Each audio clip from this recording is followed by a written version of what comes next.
And we're live. Yay. Welcome, everybody. Guys, I'm so excited. So shit went down last week, and immediately I was like, I know who I want to talk about this with. Let's see if they'll do it. And all of them said yes. This is like my A squad. We're going to talk about the Ripped Bodices diversity report and the response, like some gentle critique they received, and then the not great response they had to that gentle critique. But I think that this is a conversation that possibly can go a lot of directions, because we're also more than a year out from the RWA meltdown of last year. Like, I think there's a lot of places we can go in terms of the state of Romancelandia and trying to make it not just about nice white ladies. So, but I'm joined by my wonderful guests. So maybe if you guys, we'll start with Izzy and go around to Mari, but introduce yourselves. Hi, I'm Izzy. I'm a little romance tuber. I do a monthly update with all the fires going on. So yeah, this is fun. I'm excited to talk about it. I definitely have a lot of feelings. Hi, everybody. I'm Marinez. My name is Marinez. I read pretty widely, and that includes romance. And then, I do a bunch of other stuff around the internet. So Snark Squad podcasts. But also, I guess, relevant to this is that my day job is in HR, and a big portion of what I do is diversity, equity, and inclusion. So I have a lot of feelings about stats when it comes to that stuff. So a legit professional. I'm Bree, and I talk about romance on Instagram at Falling for Romance. Recently started a podcast for category romance. So, yeah, I'm excited. I didn't realize the report was out until you messaged us, and I was like, oh, shit, let me go read it. Let me get some wine, and let's see what it has to say. Well, welcome. I see a bunch of people here in the chat already. Everybody sounds like they're excited. We don't see too many booktubers talk about what's going on in publishing. I think Jess, I have two videos linked. One is Izzy. Izzy's like the romance beat of book community, I feel like. So she's got the monthly Romancelandia wrap up, and she's got that up. So I have that linked. And I also have a video from Jess Owens. So she covered, between them, you can go look at some of if you want to know, like, the screenshots, play by play of what happened. You guys can go check that out. But I thought that this was definitely a story worth covering. Do we want to start with maybe giving, like, the overview of what happened? Maybe somebody want to start by talking about what the diversity report from the Ripped Bodice is? Do you guys want me to? I feel like you're all staring at me, even though you're not actually. Like, I was like, oh God, y'all just going to be like, Isabel, do it. All right. Because I feel like my perspective of what it is. I'm drinking wine because I was like, tonight's going to be rough. So anything I mess up, we're blaming on the wine. So basically every year for the last 5 years, the Ripped Bodice has done a report in which they survey the titles released by publishers, and they provide us with the data. There's some data in there, not maybe the most useful data, around how many books by BIPOC authors are covered, published. There's nothing in that data around like what kind of stories those are, though, or anything like that. It's just, is this author a person of color or not? And they actually only recently just changed it to BIPOC this year, and that's a whole other situation. But so they do that. And there's been some critique on Twitter the last few years if you follow certain people around the report. I have friends who are neurodivergent and struggle to read the report in and of itself because it is a very marketing-centric piece in a weird way, and I don't feel like it lays out the data in a way to truly digest it necessarily with meaningful takeaways. And Ari and Nick wrote a little critique of it, basically pointing out the failings of the report. I would say the biggest takeaway from the report is the least surprising thing in the world. Romance publishing is exceedingly white. I don't know. I don't know if anyone is shocked. I am so shocked. Or has a big takeaway, but that's pretty much what comes away every single year. The numbers change, but we don't actually know the change because we don't know the total number of books published by publisher, or I don't think we know in total how many books were published either. Yeah. So, yeah. There's no real like underlying raw data associated. Yeah. Is this the first year that they've kind of gotten the backlash that they've gotten? So I've seen in previous years where Nick has reached out to them. She's tweeted about it, like how she's emailed them and offered her help, which she is a statistician, and so is Ari, and they just like don't respond, which is very interesting to me because they literally tweet at publishers and shame them for not contributing information. But when they get like tweeted at, they ignore it. Yeah, and I think so. I think there have been some critiques the last few years. I think this was the first year where Nick and Ari really like kind of put it together and outlined a few concerns. One is just we don't really know what the underlying data is. Also, we should note these are like professional like they're like legit qualified to like assess the quality of the study, and then also the potential ethical violations because there is not clarity as to how they're determining who counts as a BIPOC author. And they're also not necessarily getting consent from those authors to be included in their pool. So I think is that fair? I think those were the two kind of big themes of like, there's not enough transparency around the numbers themselves. And then also the way that this is designed doesn't comply with sort of like ethical guidelines of how you should do this kind of study. Obviously the big elephant there is, how are you identifying someone as BIPOC? Yeah. Are you just using headshots and names? And that's it. It sounds like a big issue study gone wrong.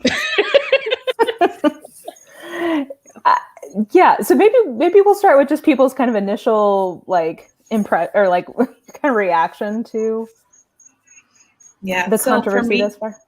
For me, it was very much sort of like I value the need for having this sort of data. It's one of these things that it's like we know, like that publishing is, or romance, that I mean publishing in general, but the romance side of it is overwhelmingly white.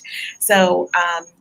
But I still value the actual putting hard data to it so that it looks, so that people can see, or the people who aren't in the know will have this proof and say, okay, this is not just something we're feeling, it's something that we know.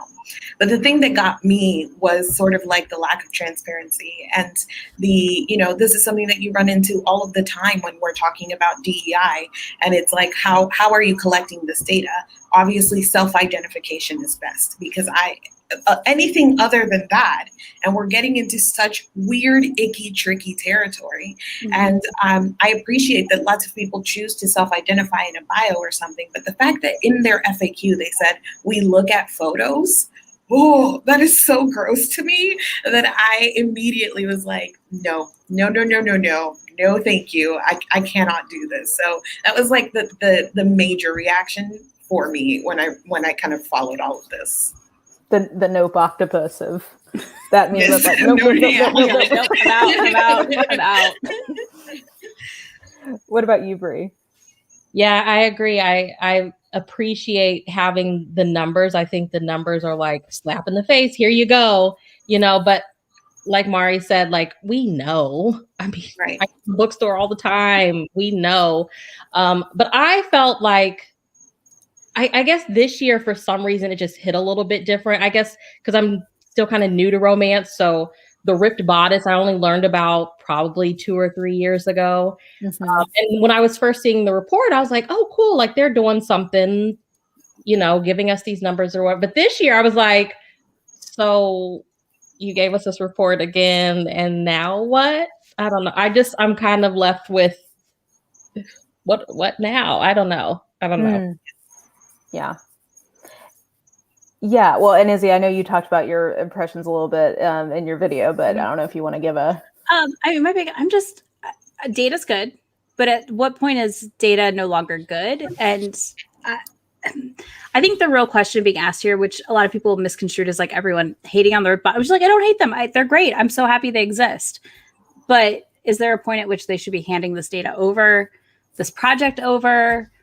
Expanding their resource pool? That's my concern. Like where's the data that makes this something we can actually enforce change on? Because we can't change something that tells us that X publisher published 10% books by BIPOC authors. Yeah. If we don't know how many books they published that year, because 10% of 10, very different than 10% of 100.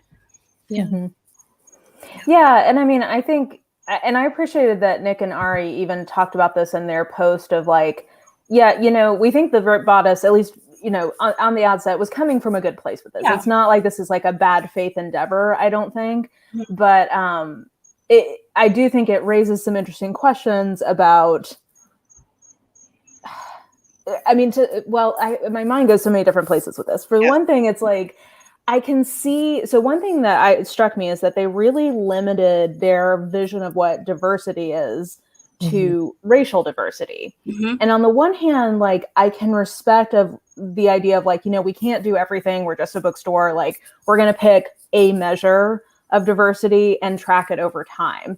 But I think picking race, it does make me kind of feel like the reason it was picked was because part of the methodology is that, well, we feel like we can kind of look at people and be able to figure this out. Yeah, we can take a picture and a name and say yes, no, and that's kind of scary to think that that's enough. This would not, you know, I appreciate that they're saying that they picked this because it's the one thing that they wanted to sort of like delve into and champion. But the fact that this study could not be replicated for any other measure of diversity makes me feel icky. The fact that you could not do this if it were anything else, like, I don't know. I just feel like that means that your methodology is kind of broken in that instance, you know? Yeah, and I do feel like I almost look at it as sort of like a good first step. Because like you were saying, I do think that there is value in having numbers associated with this stuff. Like the VITA measures, which I think are much more rigorous and have a lot more like staffing behind them. That has been a good accountability for publishing. If people don't know, it's like measuring the number of women who are published in like literary magazines, who are editors, et cetera, at different publishing houses. It's become like a topic of conversation every year to see like, okay, how is this data progressing over time? So like, I appreciate that as an idea, but I just don't think, I think it's an okay first step and we're now 5 years into it. Yeah. And I just don't think that, I think we're stagnating in that step and everybody's starting to look around being like, wait, where have we actually we've not taken any other steps. Like we're just sort of, you know, walking in place right now. Right.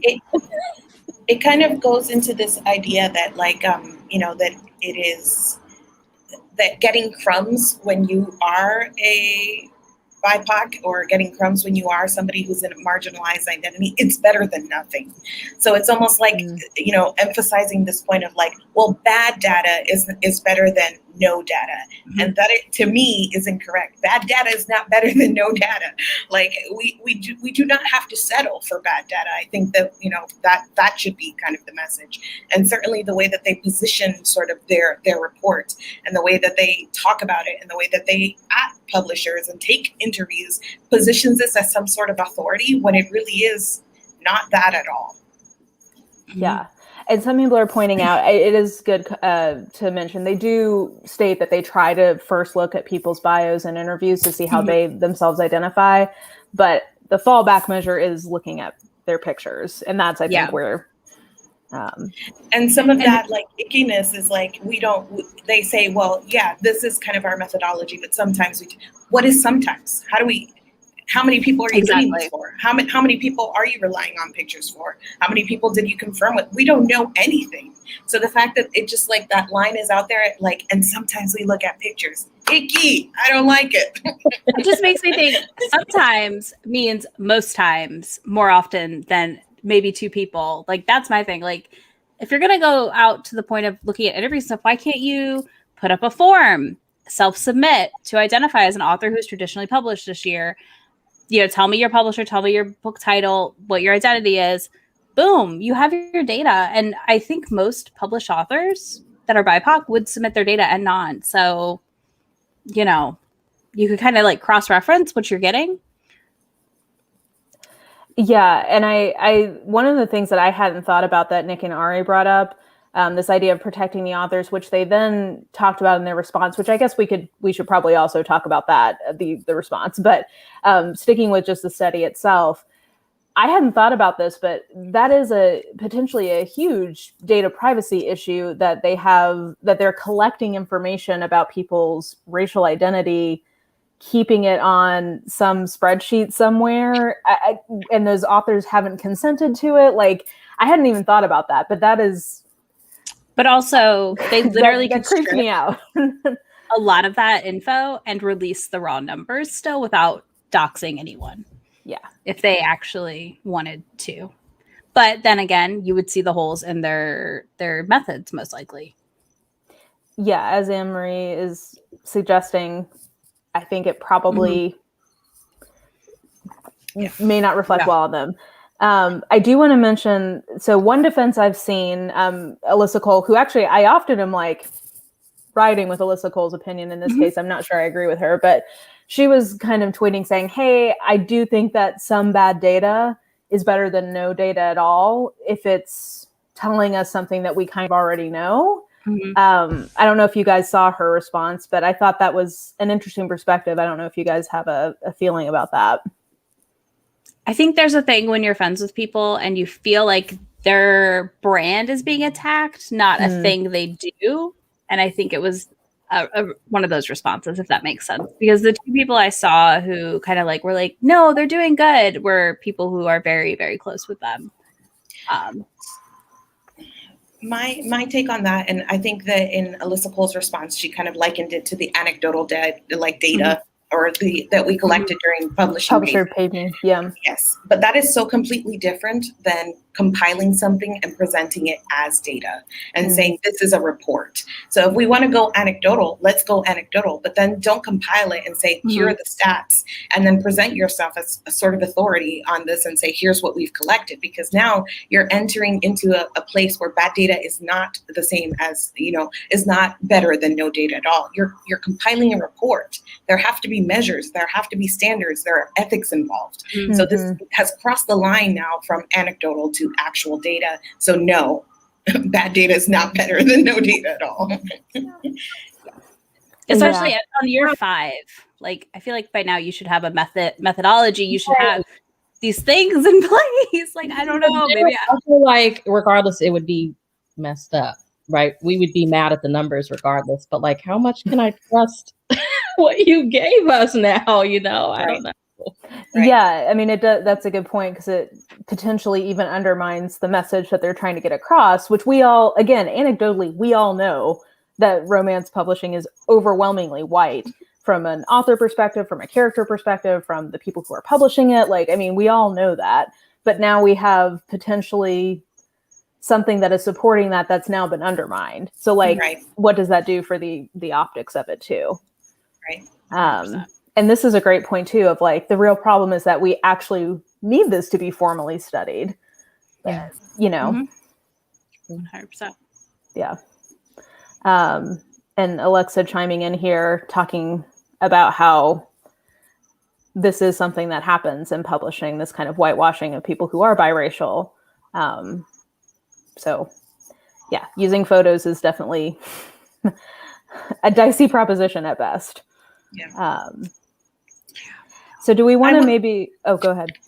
No, I also want to say that I do get the there is a sense of relief to have something confirmed in a more tangible way, an experience that you have had that you feel like this is true, and to see it confirmed. Like, I get that people are like, oh, at least we have this. But maybe it is what Izzy was saying, like, okay, 5 years on now, and seeing that nothing else has changed or grown from this, and seeing the way that the report is being used, that it's kind of like, okay, we can kind of move on from those crumbs of like, at least we have it confirmed, and we need a little bit more here. Yeah. So in terms of their response, I think that their response, so Nick and Ari published this blog. The Rip Bodice then kind of had a response to that blog. And some of the critiques of their response were, one, I think they misrepresented whether or not comments were allowed on that blog post. They said that, oh, we would have loved to continue the conversation, but there were no comments allowed, when that was just not true like that. I don't know. because they actually know one of the people that critiqued the report because they judged in their awards the previous year. Oh, so they had like a So pre-existing Nick relationship. has judged for the Ribby is right. Is that whatever it's called? Their awards they do every year. She's judged for. They know her. Like you can't tell me that somebody that judges for an award for you is not in some capacity on your radar. And that part really irked me because I'm like, they literally know her and they're sitting here and reducing her to like a blogger reader when they like provide credentials for why they're worthy, like not worthy, like why they have like the ability to really critique this. Yeah, the authority. Yeah. Well, and also I believe that Nick had previously offered to help them improve the quality of the study, and they had not taken them up on that. And so, I mean, I think this is just a classic example of you mess up and then you kind of double down. How to apologize 101. Shock. They failed that class. But I mean, as a thought exercise, because I do always like to think this through of like, okay, well, what would a better response have been? Like, what do you guys think? Like, what would have a good response to having this pointed out kind of more formally been from them? I think that there is the acknowledging of like, you know, we here's where we started, and we understand that 5 years on that this is no longer enough, you know, and even if they wanted to clarify intentions, which is always a little bit dicey, but they wanted to clarify intentions, that's fine. But they needed to come out with, we're sorry, you know, we understand where we have been kind of short, or where we've shortchanged, or where we haven't hit the mark. And here's what we're going to do to improve. We've accepted Nick and Ari's offer. We actually put together a committee or a panel of volunteers, or, you know, we've addressed all of these concerns in terms of the transparency of the data. We're moving to a survey now instead of just us self-identifying or identifying people. So like very clearly taking what the feedback that has been given free of charge and addressing it and having plans to do better. Yeah. I think a nice just, you know, we saw the critique. We're brainstorming how we want to respond, what we can do, change. Maybe leaving it at that for a little bit could have also been very valuable, because I think people, it's so defensive. Yeah, I guess in a way it feels like, instead of like, I think sometimes it's okay. You can fuck up and you can say, we're sorry. We need to like sit with this and like figure it out. Like, you know, talk as a team. What can we do? Who can we get help from? Etc. And then come back in a month, even when you've like cooled off and aren't as defensive, would have been really beneficial. Yeah. I mean, especially when it's like the Nick and Ari, they do statistics, right? Professionally, I guess. I mean, they know what they're talking about. So I just would have been like, I'm sorry, we fucked up. Yeah. Like, my bad. Nick, Ari, come help us. It sounds like it came from a good place, but somebody called you out on your shit, and like, what you're gonna keep doing. I mean, I don't think they're gonna stop doing it. So what are you going to do better next time? Because I mean, now people are looking for support. They're looking for it. We expect it now. So ready for round 2 next year. What are you gonna do? The funny thing is too that they got a little bit defensive about it, but they didn't do nothing. They made some tweaks to their graphs. They made corrections to a graph that had bad data. They put like labels on their axes where they didn't have any before. They updated their FAQ to address some of these things head on. But then in the public facing comments, they were like, well, and I'm like, you took the advice anyway, like at least to be like, you know, a little bit less defensive about it and more forthcoming about like, oh, okay, we heard you. Here's how we fixed it. But they fixed it and we're also like defensive. So that rubbed me a little bit. It was kind of like, we're just trying to help. Like, we're trying to do our best. Like, don't be mad at us. We're just trying. And it's like, you can do more. Well, you really can. That's the thing. Part of what intrigues me about this situation is like this, because, you know, we always come back to this whole like intent versus impact conversation. I think it's pretty clear the intent here is good, but what we've seen is that the impact is bad. And it's frustrating to me to see, like, again, Nick and Ari had like addressed this in their post, but they were like, hey, this is coming from a good place. It's very frustrating for me to then see somebody who I think we all agree was originally a good faith actor then respond in bad faith. Like that's really disappointing to me, because like we all have times where we mess up, though. Again, it's disheartening that apparently they'd been offered this help over a period of time and hadn't taken it. But, we all mess up at this point, if they've been offered help. Yeah. I mean, I think it's just, it was really, I was genuinely disappointed in this one. I think that's part of why it hit me so hard. Because I was like, oh, like, I think you were trying to do something good here, but it's just now turned into this situation that's like, well, A, I didn't think through all of these ethical concerns because I'm not a statistician, but B, also, like, I just am so disappointed in the response that you couldn't, like, both take the advice and then in your publicly facing comments, like, own it and say, like, thank you, we're changing it in this way and we're taking time to review how we're going to do it for next year. Like, we have a whole year to think about this. That's great. Right. I have an off-topic question, but, like, on topic. What the hell is Bethany House publishing? They publish Amish romances. That's all you need to know. Amish romances. Oh, okay. Exactly. That cracked me up when Jess was going through the report. She was like, Bethany House, consistent, zero across the board. Amish romances. Okay. Kind of building off of that, the other thing that was like, when I first saw it, I was like, ooh, kind of like spicy. But then the more I thought about it, I was like, wait a second. So they make a pretty big deal of like denoting what author or publishers participated versus what publishers. Oh.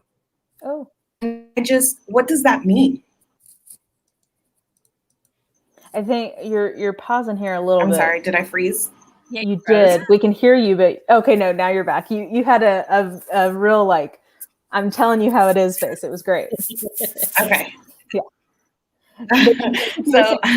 So what that meant? Yeah. Yes, like what it means for a publisher to participate. And I think they clarified a little bit that they just ask for like a list of titles, and if not, they just go to their catalog and pull it anyways. But isn't that what the publisher is giving anyways if you're participating? So without being transparent about what you're asking exactly and what they're saying no to then be like, and these people didn't participate. Participate in what? We don't know. That's well, and who's going to participate when the data, it doesn't show anything? Like, I don't know. Like, I'm glad the ones that participate, it's great. But also, again, it just doesn't show anything. Like, if you look at the graphs, like, I don't know. I don't know what really changed. I see a random percentage. Like, what does that mean? Well, and I hadn't thought of, I knew that they did this just based on looking at the publisher kind of rundown. Mm-hmm. I hadn't thought about it. It's also really not comparing apples to apples, because if you aggregate all of the imprints under like HarperCollins, for example, I think the percentages would be quite different. Like if you aggregated it in total, but the way that it's shown, it's got like Avon and Harlequin, and like it's got all of their different imprints, versus for other publishers, it's aggregated.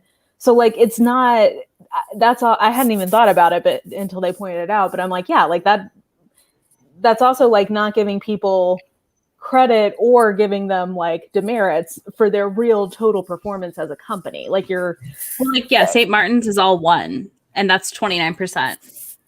Whatever that number is, who knows what 29% of? Yeah, but, right. That's 3 imprints versus Avon or Entangled or somebody who's like 1 imprint. For people wondering in the comments, they did clarify that the reason, and I think this might have been after the fact, that the reason that they do some imprints by themselves versus some publishers is if their different teams work on it. So if like different people are acquiring or editing, then they consider that like there's like its own entity. But again, that means nothing to us if we don't have total numbers. And if you wanted to make that distinction, the correct way to do it would be to look at all of the publishers as a whole and then break up all of the imprints as a whole. And then so we can see, then you can compare apple to apple and not just have all of that data mixed in together. Yeah, because it's 3 Harlequin imprints on this. Makes sense. Yeah. Well, and I guess another question that it raised for me is like, do we even think, so and again, shame on me for until this conversation was coming up, I hadn't even thought to challenge this, but the measure they've kind of taken is BIPOC authors insofar as they can determine who that is. Like that's their measure. What is that the most meaningful measure for diversity within romance? Like what, like, is that even the right thing to be trying to measure as compared with like, like, are these BIPOC authors who are writing white characters? Are the, like, what about like the publishing positions and who's acquiring? I don't know. I hadn't thought of, I just had sort of like, oh yeah, that's what they picked to measure, whatever. But like, do you guys even think that that's the best thing that could be measured in a report like this? I definitely think it's part of the story, and I don't want to take away from the importance of like getting out there or coming face to face with who is publishing, what stories is publishing deciding to put out there, who's getting paid by the publishing houses. I think that's really important. Like this is like not unimportant. It is just a tiny piece of the puzzle, because those questions of who is being published go back to, well, who's making the decisions at the publishing house? And then you get the larger questions of, okay, we have this little picture of what diversity means, but how does that get larger? What are different types of diversity?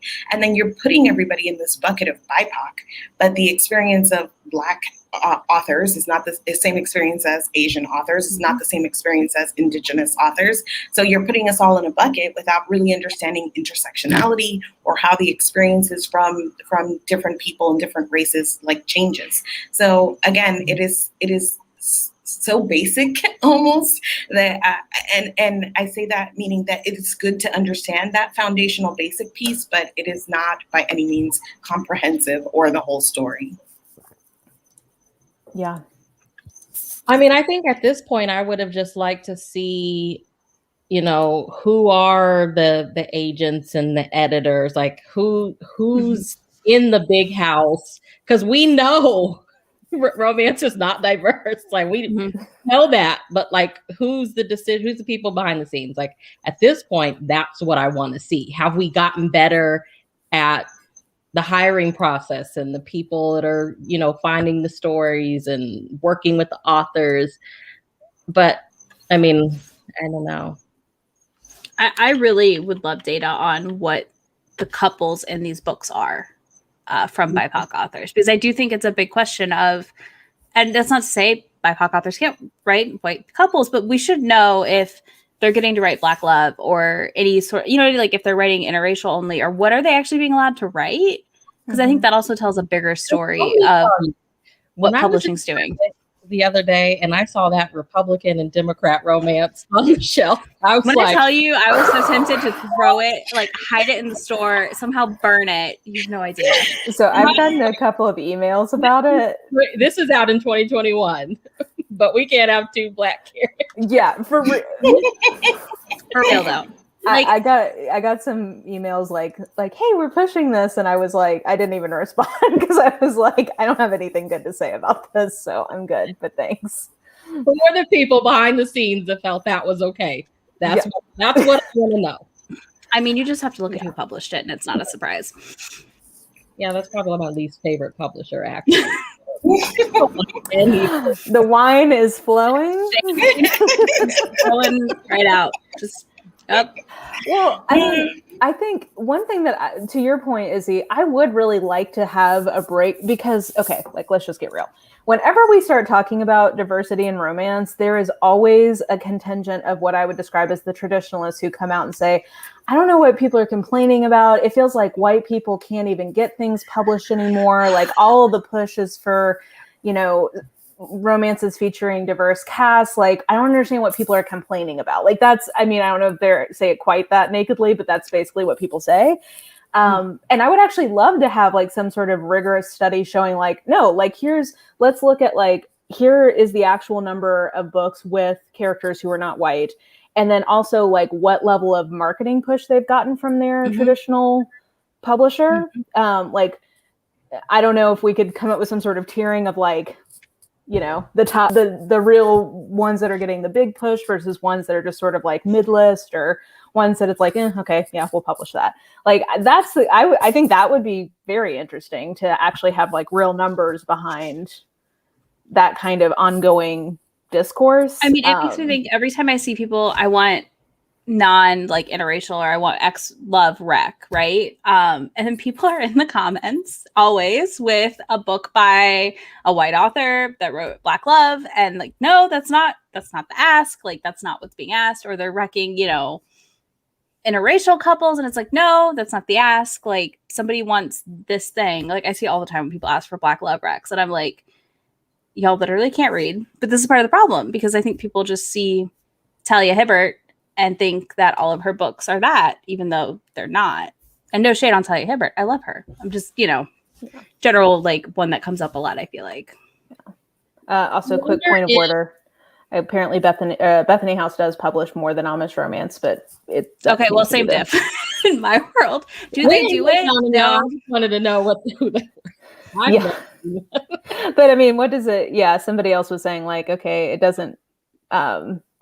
If I see a 0, okay, they're representing a niche that doesn't tend to attract BIPOC readers and authors. Well, that is suspect, because I think one of the inspirational romance authors who I think is great is Piper Hughley. So Bethany House, get on it, I guess. I mean, but if it's Amish, I don't know, no Black Amish. Okay. That's just me. There's gotta be at least one Bree myself in an Amish. You can't say never on the internet, because somebody's going to show up to be like, well, actually. I hope they do. I really want to witness that one. I would be like, wow, okay. Didn't expect it.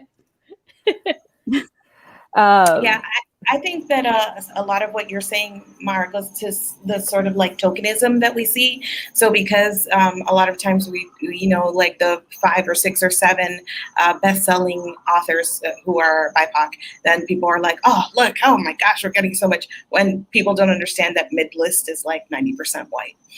So not really being able to like quantify that and hold that in your head and know what that looks like, and know, even just like with the report, like knowing the numbers, how many books are we talking about? Thousands of books, like, and how much of that mid list is white? And then being like, oh, okay, I see the problem. Just because I know the 5 top best-selling, Black authors doesn't mean that that's indicative of what the whole publishing industry looks like. Yeah, for sure. Well, and I think it's also worth noting that the kind of scope of their report has been traditional publishing. And I do think that there's like for sure value in trying to assess this in traditional publishing, because like, let's be real, like they have a lot of resources that authors would love to have access to, but it also doesn't account for the indie publishing side of romance. And I feel like that is where there is a lot more, like even just having that to compare and contrast, I think would be very interesting of like, okay, indie romance, these are what the percentages are like versus in traditional. That's what I was kind of like when we first were like, we were going to chat. I immediately started thinking, I'm like, if I was a writer, I wouldn't give a fuck about this report, because as a woman of color, it seems to go indie is the route to go. You have more freedom and liberty to write whatever you want. You don't have to deal with the BS from the publisher. I mean, if we have authors watching, please correct me, but it just seems like you have more say over what you're doing, and you don't have to worry about all this. So I was like, how does this factor in? But then I don't know how many of them tried to go traditional and it didn't work or whatever. So yeah. I'm dying over Jesus is white. But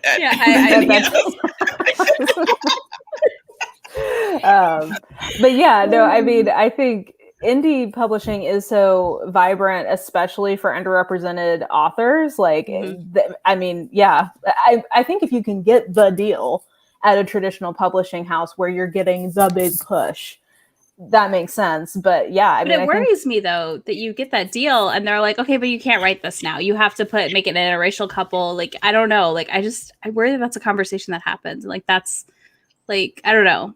It's not that there's anything wrong with it. I just like, if they're writing Black love on KU, like on Kindle Unlimited, and they get signed by a publisher, like that's amazing. But then the publisher's like, no, you can't write what you were writing here. It's like, Are we pushing it forward then or not? I guess I don't know.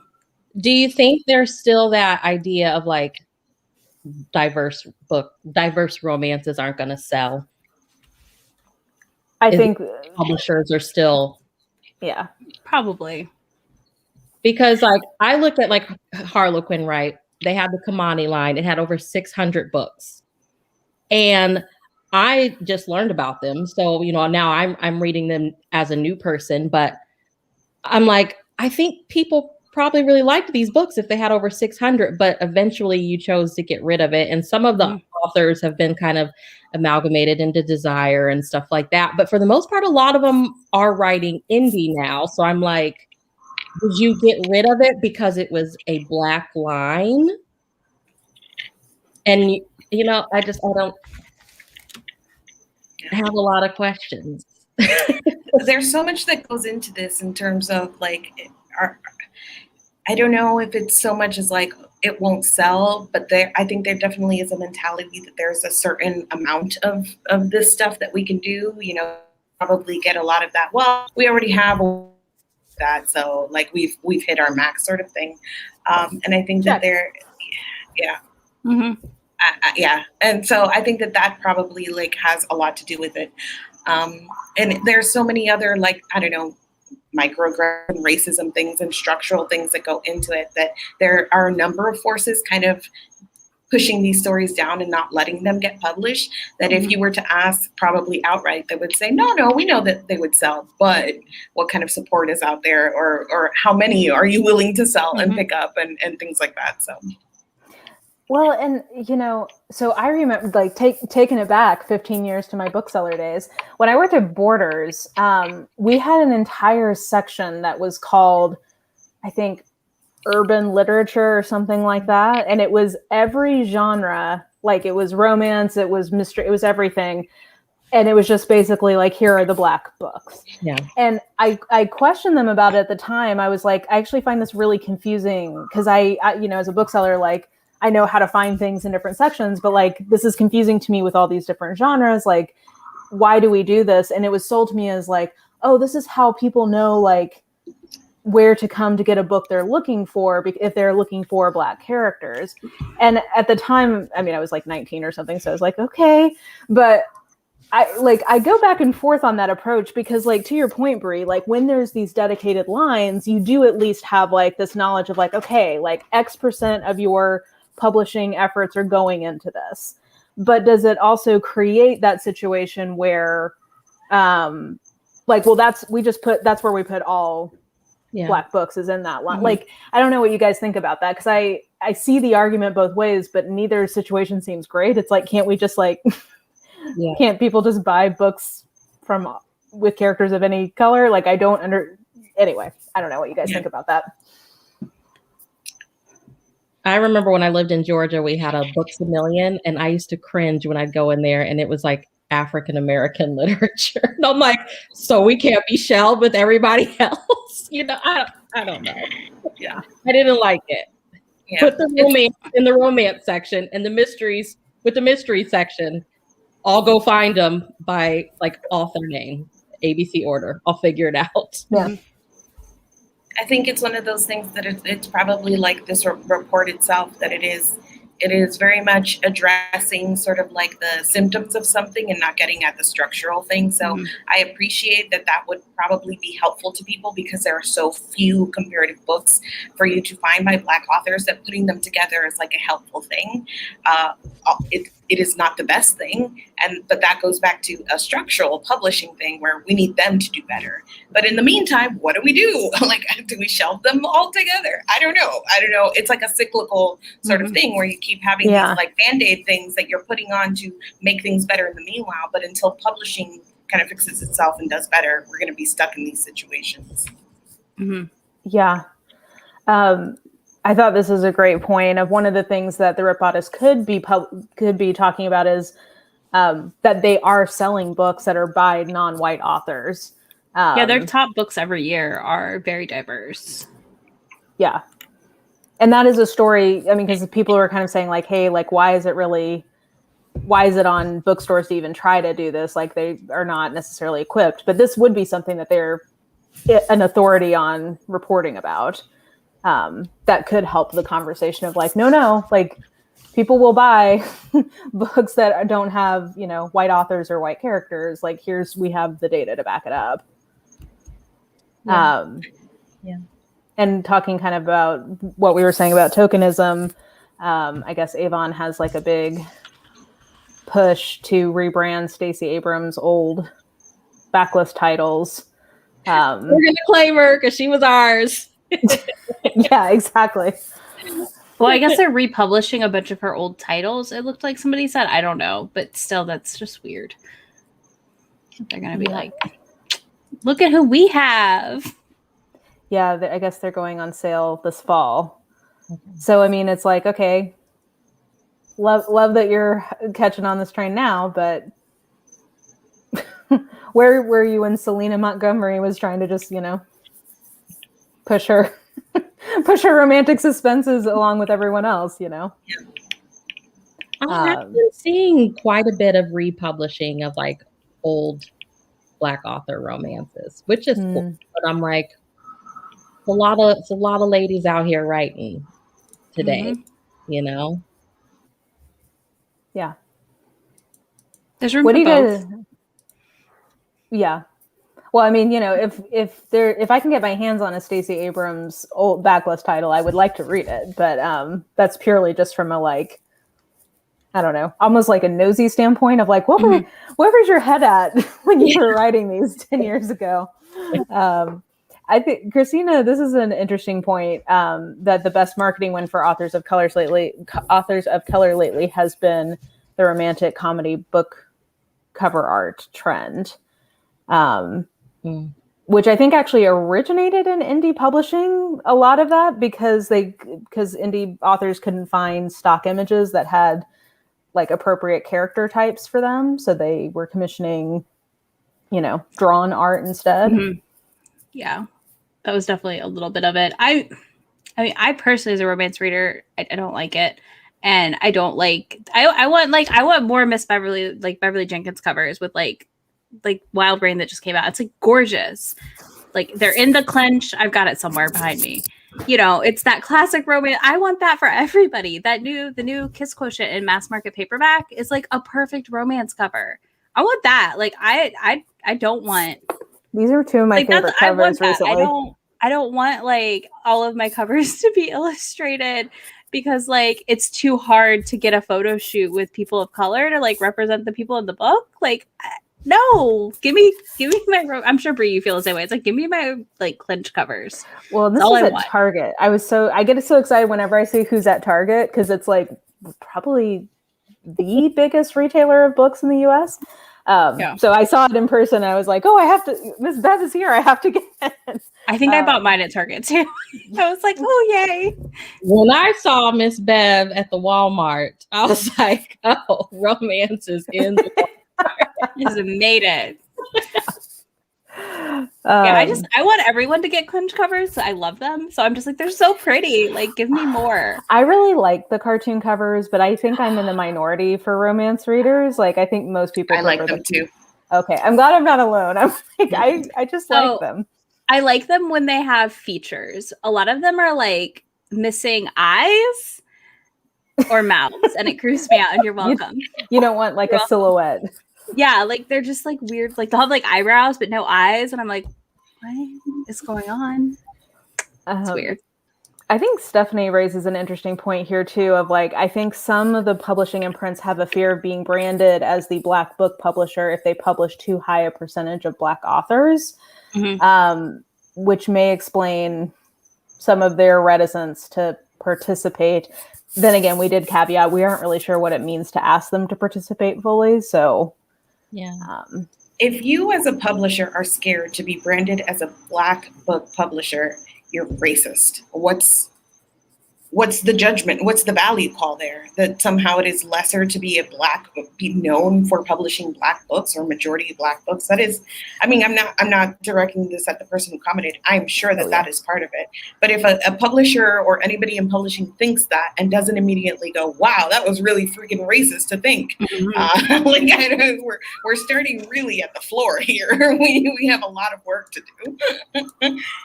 The bar might be underground, honestly, at this point. Even like we just walk. I guess Beth had a similar experience at Barnes and Noble, or I guess the opposite experience.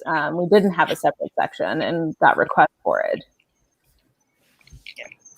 And we're probably looking at this more from like the perspective of now where I don't have to go into a bookstore and wander around to find a book. Like now I have Book Twitter and BookTube and all of these places that are literally like hand feeding me my recs now. And this is where I found out about the majority of my books. So it's a little bit easier to say that's kind of weird. But when that is your only resource to finding sort of like diverse books, like I very much understand why publishers or booksellers did it that way. Yeah. Some perspective on the Kamani line. I guess they were putting pretty much, so it sounds like there wasn't a lot of room for Black authors to write in, for instance, the Christian, like the INSPE line. When Bree, do you know when they stopped doing Kamani? It was in the last 2019, I think. Okay. I think that's recently. right. That sounds right.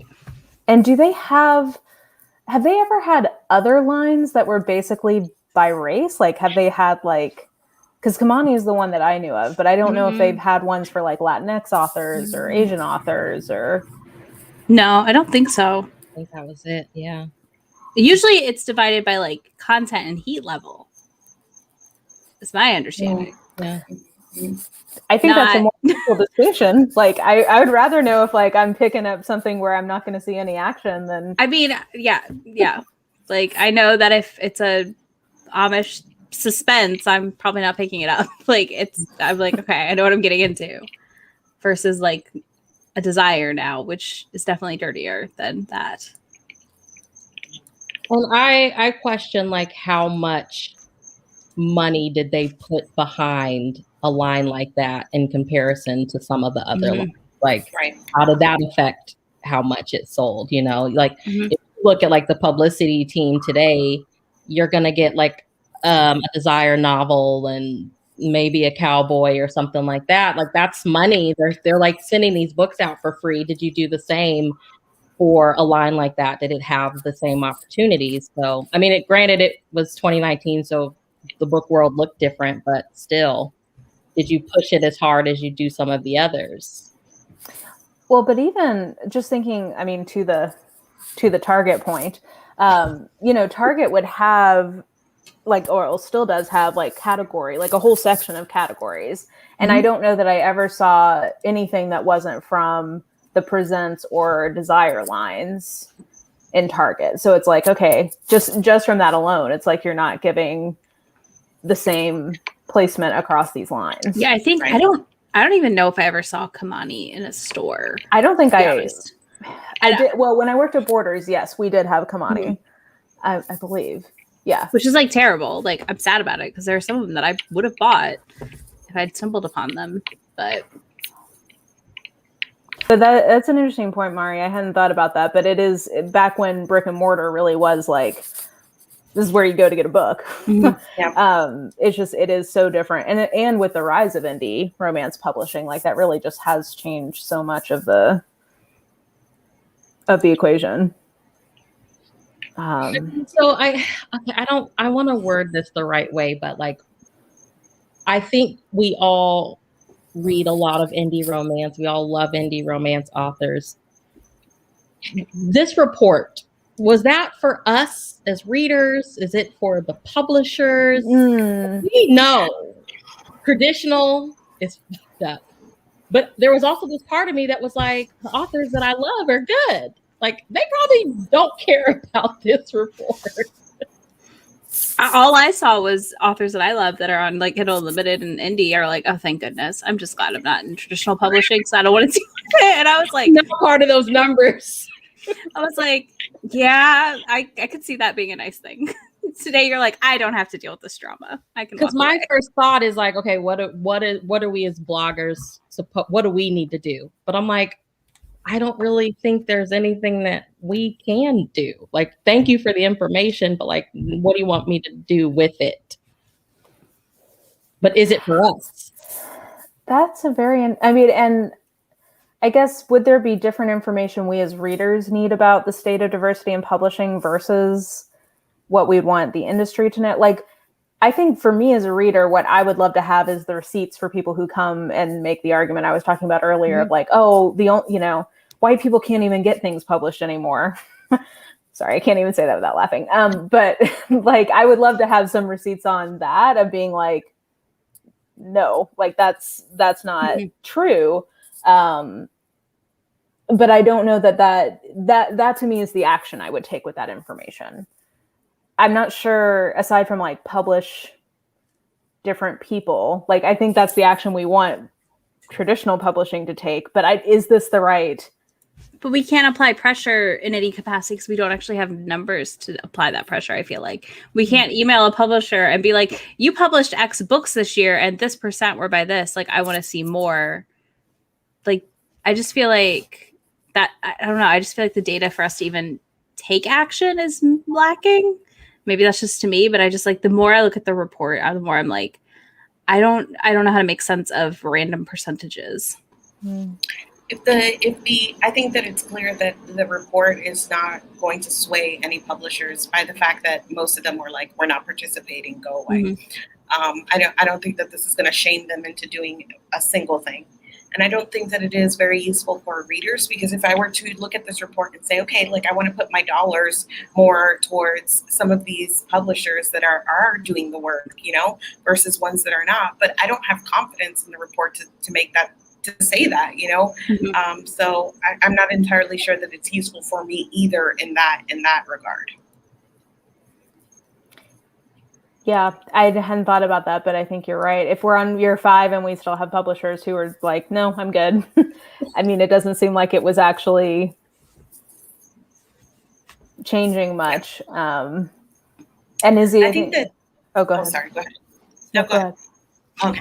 I think that if you are a bookseller who's doing this and you're stepping in and you're saying like, we're not, statisticians, and so we're just doing this because something needs to be done, you need sort of like a clearer mission statement. Here's what we're doing, here's why, here's what we expect to come from this. And to just sort of like, just be like, okay, we're bringing it to light, but okay, why, I think someone said this in the chat, why are you guys the correct people to do this? And if you're saying you are the correct people to do this, to what end? What are you presenting us with? And where do we go from here? And I think that there is something to be said for the fact that they have a platform, that they could use their voices in a certain way, but they've sort of hoarded that and say, we have the platform, so we're going to do the report.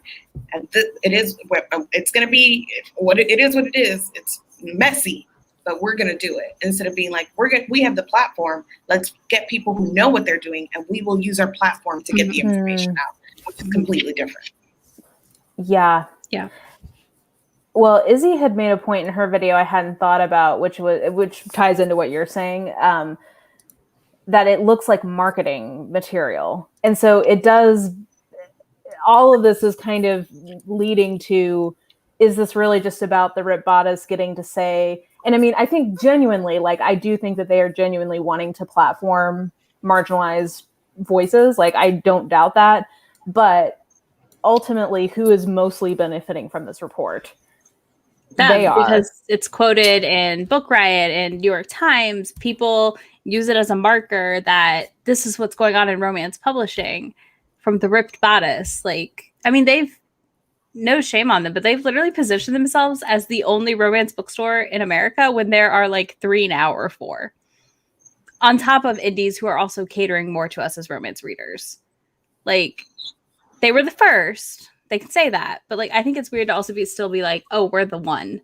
It's like, no, you're not though. Like, there's more of you, and it's great. Like, I'm glad. I want us to have, more options, but they led the charge, but I don't know. I feel like they have control issues. That's been my biggest takeaway. I'm like, they don't want to let anybody in because if they let you in to help, you're going to see all the holes. Yeah. In their process. I'm like at Bree now. I want to word this correctly. But I think that it is something that is sort of like that you see universally sort of when you're talking about allyship and how there is a lack of understanding when you do need to be the first to take a step because the work isn't getting done and you've got a platform and you've got the ability and you can take that step versus when it's time for you to step back and let other people sort of like add their voices and be the visible ones and take over. And like now it's your time to step back. And a lot of times when you're having any sort of conversation with white allies and you're telling them time to level up and take a step back, that's when the defensiveness comes in. And it's like, well, I'm doing this work because it needed to get done. And it's kind of like, oh, there, who are you doing the work for? And if it's not for the BIPOC that are being affected by this, then why are you doing the work in the first place? Yeah. Well, and why can't you open the circle then and invite the BIPOC people in to help? Like, you literally have two of them saying, we can help you. And you're going, no, absolutely not. We cannot release control of this thing. And I'm like, I don't understand.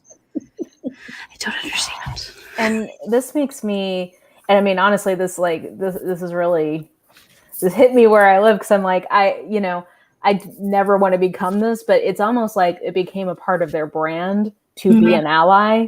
And so really what was being attacked was not the data. They felt like it was their brand being attacked. And it's like, ooh, you never want to put yourself in the position where like your brand is to be an ally, because that means you've stopped being an ally. Like when that becomes your brand, like you don't get to call yourself that ever. That's not how that works. So please stop.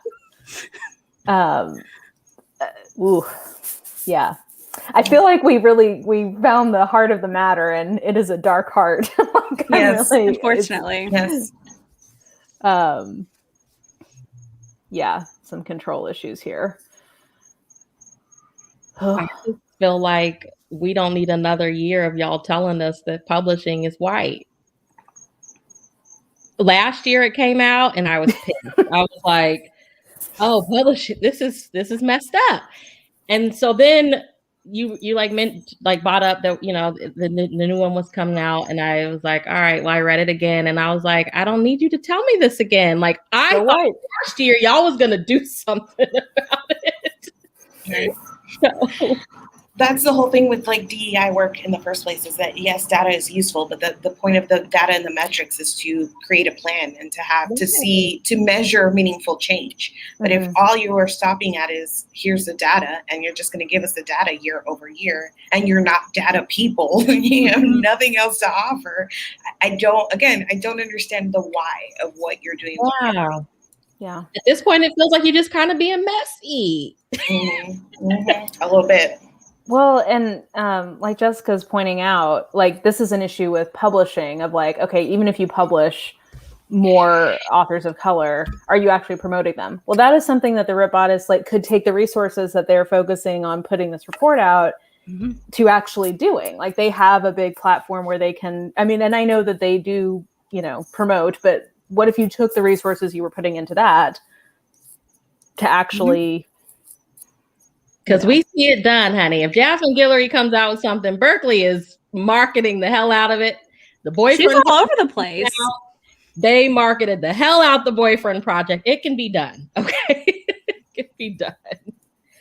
Beverly Jenkins should have had way more marketing with her new release than what she had, I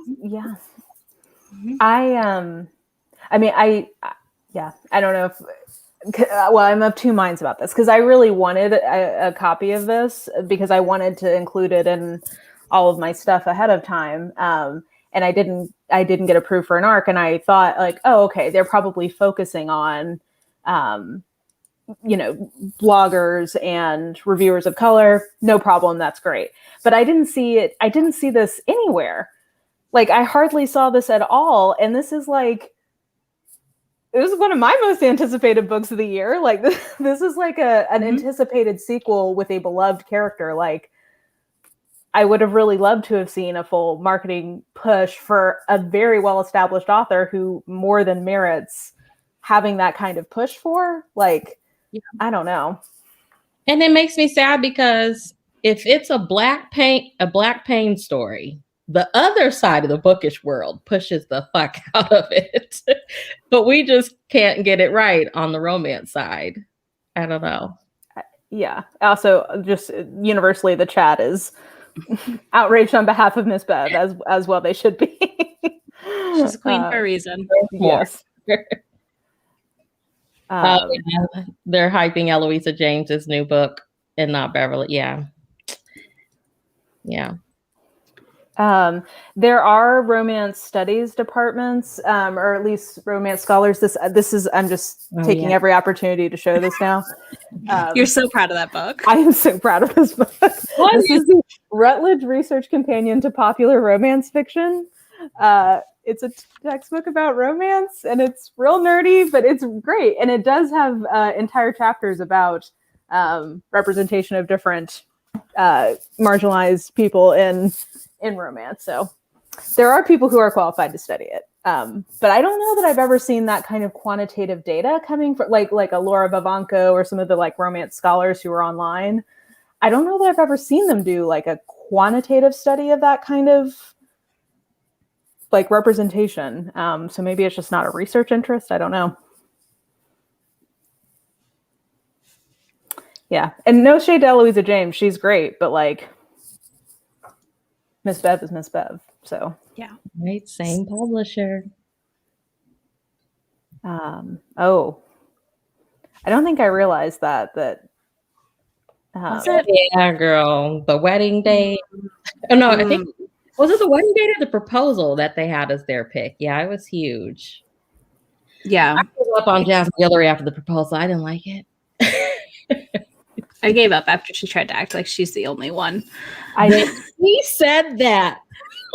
I was like, I cannot do this. Yeah. I was like, we're going to act like the rest of these girls aren't out here. Okay. Miss Beverly Jenkins was here and has been here for a very long time, on top of so many other people. Sandra Kitt. Mm-hmm.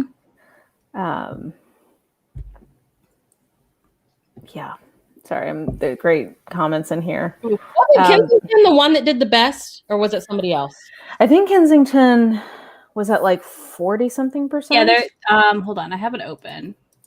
I was shocked. I was like, what did they? Yeah, they were like 44%, which was wild. Oh, they just had a historical fiction book come out. Wild Woman Sings the Blues or something. Kensington had 44.8%. But of what? How many books? I don't know. Entangled. I was like, I'm not surprised. What is Entangled about for real? I don't even know an Entangled book like off the top of my head. So, yeah. I think this is a great point that Adrian's making. This is part of why, like, particularly in romance, this stuff gets me really heated because, like, the beauty of romance is that it's showing people like you get a happy ending. Like that's the whole point of the genre. And like, if that's not a place where we need happy endings for people who like in their day-to-day life put up with bullshit constantly, like, yeah.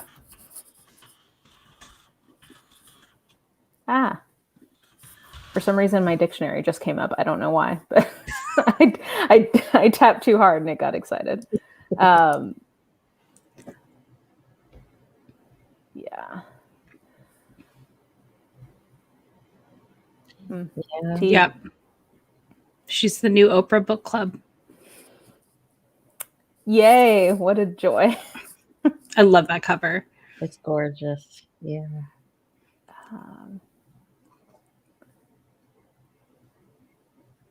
Let's see here. Hi, Nick. Oh, hey, Nick. Your ears have been burning. I know. They mentioned that they count re-releases in the percentage.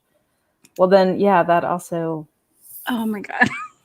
Oh, that makes it even weird. Like, it literally, like, every time I think about it, I'm like, why just a percent? Why I just want a nice number. Tell me the amount. So, okay, in publishing, right? Like stuff that we're getting out.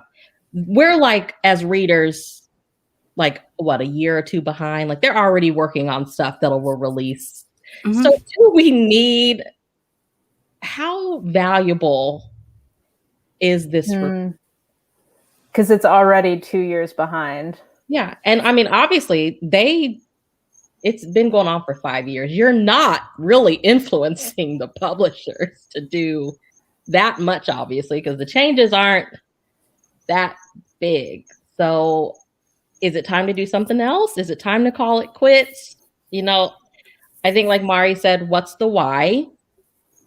And do we still need you to tell us that romance doesn't put out books about people of color? Or at least with this frequency, considering sort of the life cycle of a book in publishing, from like acquisition to publishing, like does a year make sense in sort of looking at how frequently you're doing this? And if you really wanted to attack this with a why and with a plan of action, then there would be like a release of the report, some like actionable items that they're championing or they're putting together, and then a report to see if those things worked. You know, some sort of measure to be like, okay, here's what we said was out there. Here's what we've been doing. Here's who we've been working with. And maybe it's not their responsibility, but in that case, let go of the data, man. You're not doing anything with that, the data. So like then the frequency comes into the question there of, is it a useful measure to see this sort of year over year? I hadn't even thought. Yeah, I wonder if acquisitions each year, like, because you know you get the little publisher weekly thing, and if they took that data and we saw that, would that be more interesting actually and more actionable numbers than basically 2-year-old data? Yeah, I know. I mean, Alexa is my go-to for acquisitions. She's keeping me up to date on what's selling. So it's clear that data is available for people who are interested in seeing it. So a little note about the Reese Book Club, that it has to appeal both to her brand and to her. I honestly am stunned that she has to prove it. I was like, I figured they were just like slap a sticker on it and out it goes. Yeah. Reese has got more integrity than that, Izzy. Come on. I do. She does. You're right. You're right. You could run into her down on the street. Who knows? You're in Nashville. You know that she's just wandering around. So she opened up a clothing store that's really obnoxious to look at. So that's the most I've seen of her around town. Yeah. Okay. Alexa's saying the publisher's marketplace. But you still would have the issue of self-identifying. Yeah. Yes. I mean, you would still need to go to a survey. I honestly don't think that there's a way that you do this without a survey, whether that's through acquisitions or what's been published. And do you think, I mean, what would even be on that survey, do you think? Just like what you've sold or how you identify? I mean... If it was for acquisitions, I would imagine it would be both. So, I mean, a survey isn't perfect in that even when whenever I've done DEI work, there are a lot of people who don't want to participate and they don't want to self-identify. So you're not going to always, like, participation in surveys is low enough that I understand why people are always like, we don't want to do that. Or it can be low enough. So, to the points that were made, Nick and Ari, just sort of like the ethical component of it and the most accurate data, then you would ask, yes, like, I guess, what did you sell? How do you self-identify? Yeah. I mean, I think there'd be gaps, but at least you wouldn't have the ethical concerns. If nothing else, you would eliminate your ethical concerns. Yeah. Yeah. I mean, I want to know how many manuscripts you got by people of color that you turned away. And I mean, you're not going to get them to tell on themselves like that. Yeah, we're not going to tell on themselves. No, we say that. We see the end result, right? Someone would be like, "Yeah, I turned them all away," and then they're like, "Why is everyone mad at me?" Well, it's rather like, have that than Bethany House puts out 0%. Hey, Jesus is somebody right in the there. chat pointed out that there is one famous Black Amish person. So we've identified that there is at least one. So we need the romance for that one gentleman. He needs to get his love story. He needs his bonnet ripper. Yeah.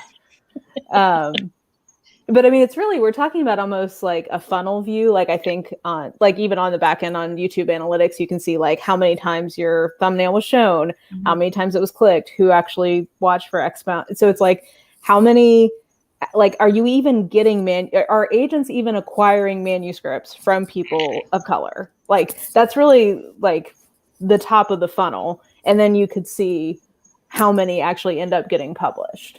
Yeah. Yeah. Yeah. Yeah.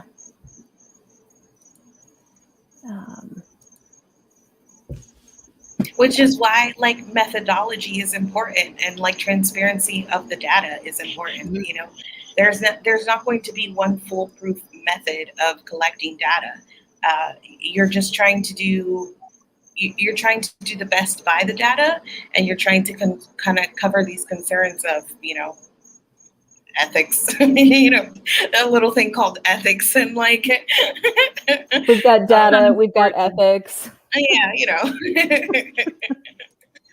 know. This is a good point in terms of how the data would still be flawed, that you do also have the sort of like opt-in bias, which is for instance, that's part of why they think the polls in 2020 were so off on presidential elections of, you know, people who lean a certain way politically were more likely to be home because of the pandemic and more likely to answer and be excited to talk. So,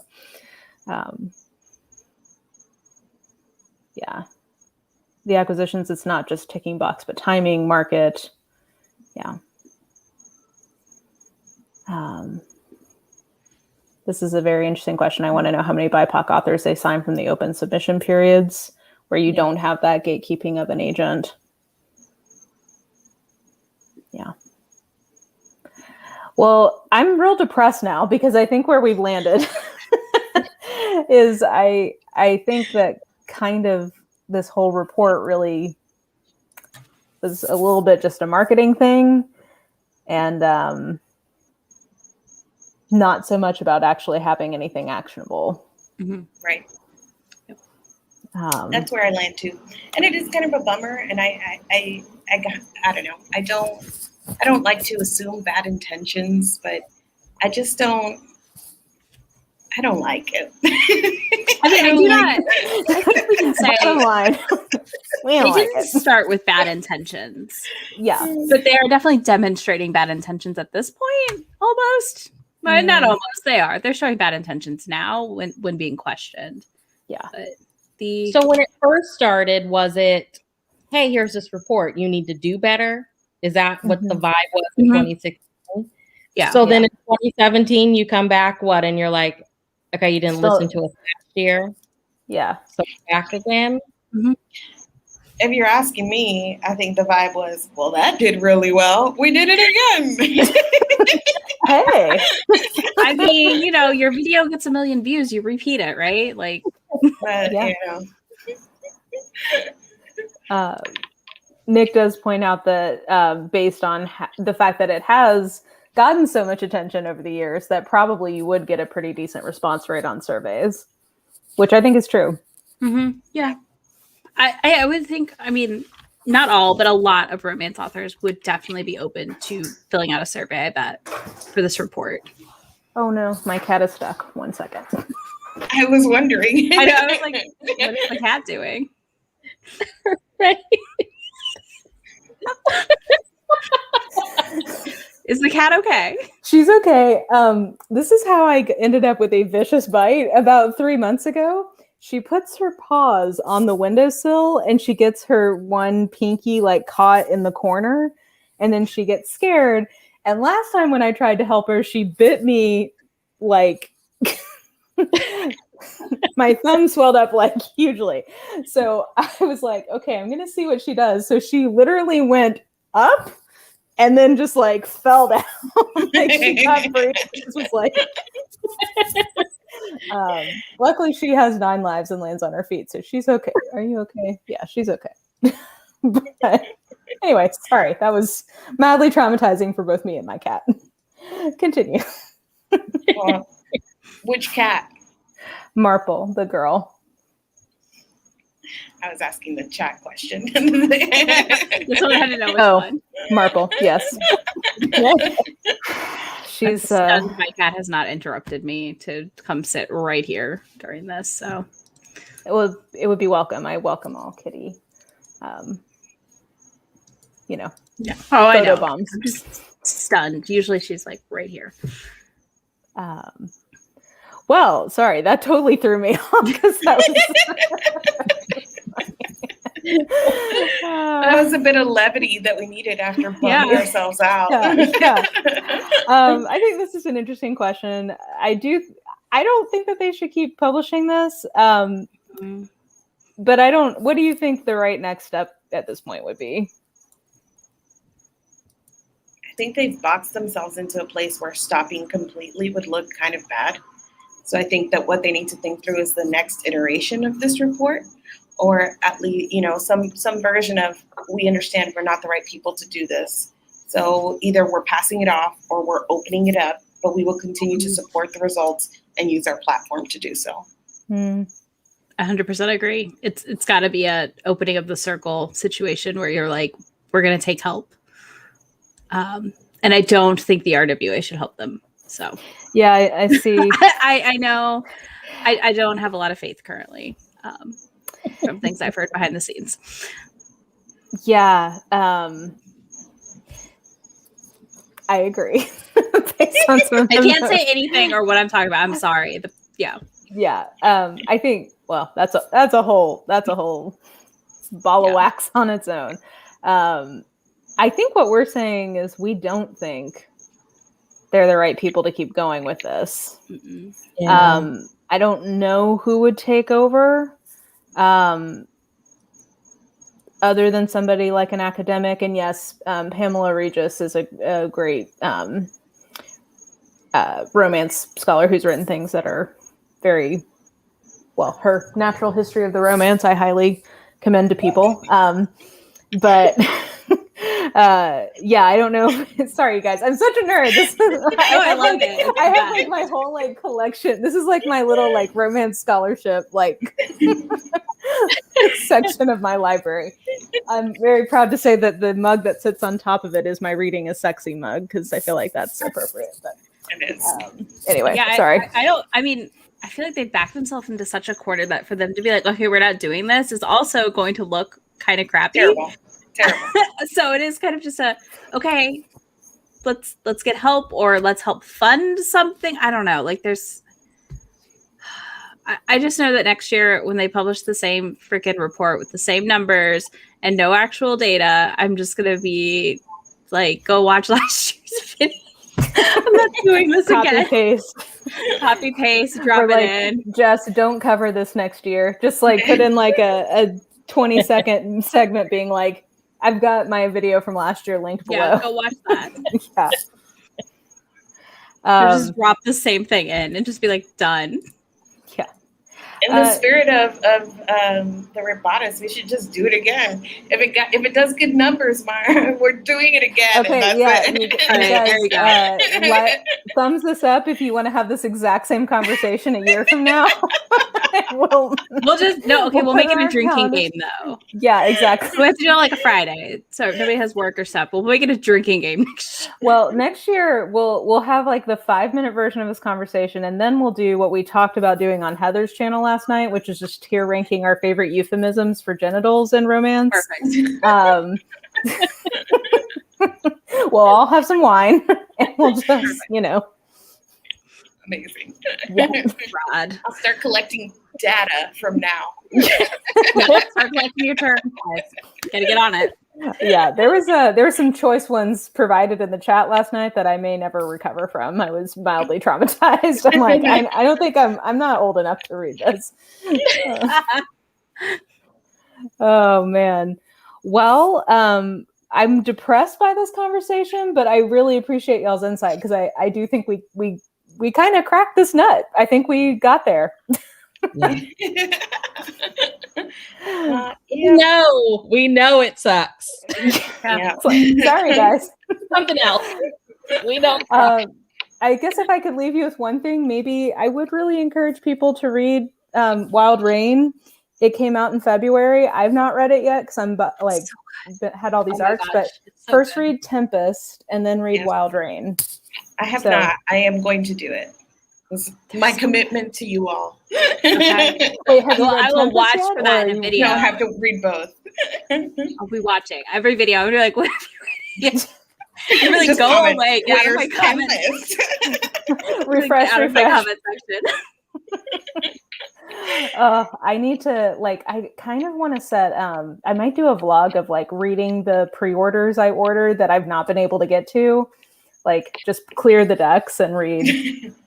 It's I like these things enough to pre-order them and then I didn't make time to read them because I'm dumb, but this would be at the top of the pile. Yes.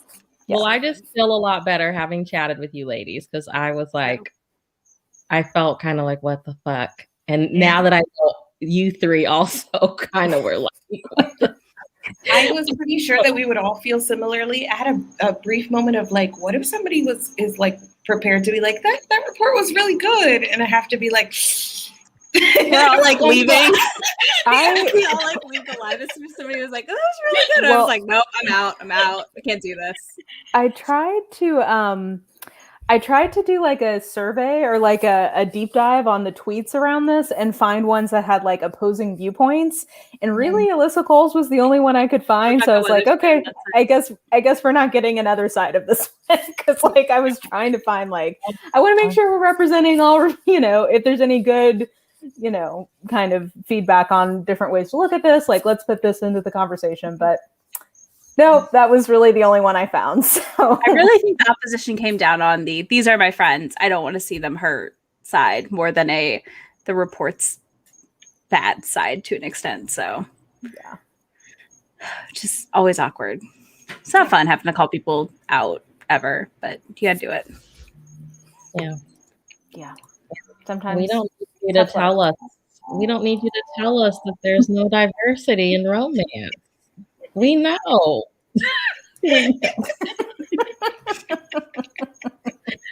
That's where Bree's just stuck on I knew that already. Why are you telling me things I know? And this was the first year that I was I don't need you to tell me this. Last year, the year before, I was oh shit, this is really good. That was me last year. Yeah. This year, I'm we know. We've been home so much. I've had nothing to do but reflect on how not diverse it is.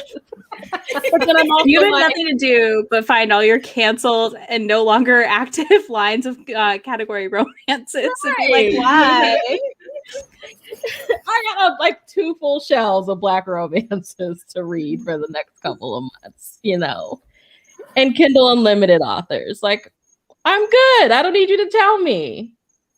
So yeah, that is such a good. Yeah. So you mentioned before, friends coming to their defense, but true friends would have been shh, don't say 100%. Nothing. Say sorry, 100%. move on. Again, say. Just put up a thing that you're reviewing it and you're taking into consideration, and then come back to it a little bit. Don't say anything for a while. Let it settle. They were no, we're gonna rush in. Stick our foot in it. Yep. That's the long and short of it. It's you could have waited a little bit, but no. They thought they were doing something. They were doing something. Just not. I don't think it was what they thought they were doing. A lot of people think they're doing something. Yeah.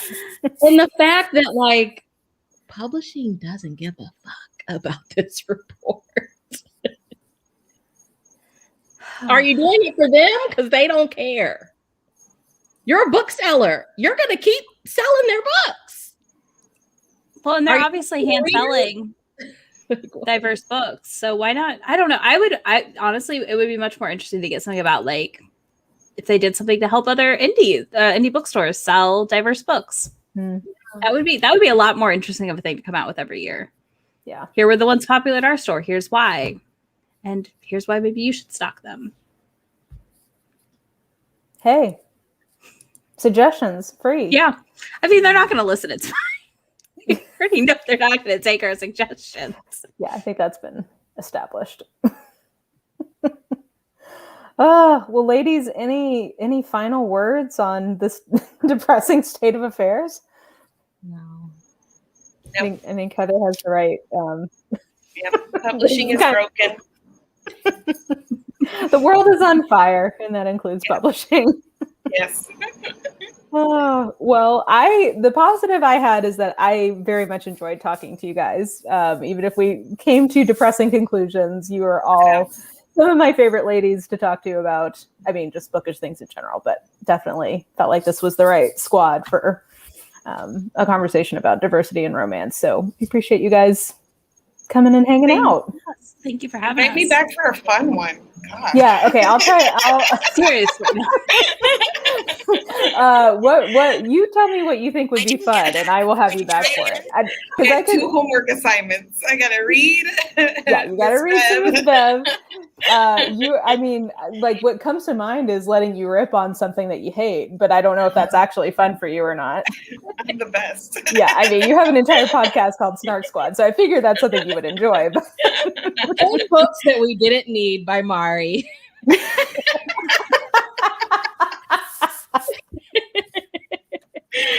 I mean, that I would love. So if you want to pick a night where we drink some wine and let you just like.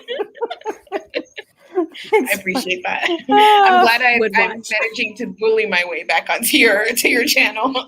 You all have an open door. You just let me know when and where, and as long as it's a live stream night, we'll make it happen. Thank you, ladies. This was fun, despite despite the awfulness, it's still fun. It's always good to discuss it. Commiserate, if nothing else. Pretty much, you know. Well, thank you guys for coming, and thanks everyone in the chat. Next week is live stream again, yes. And what am I talking about? Oh, I'm going to talk about women classics by women. I've gotten a few requests for that. So one of them, spoilers, is one Bree got me to read, which is Passing by Nella Larson, which was fantastic. So preview of coming attractions. But yeah, so that'll be next week. Thanks, guys. And everybody have a good night. Bye. Bye.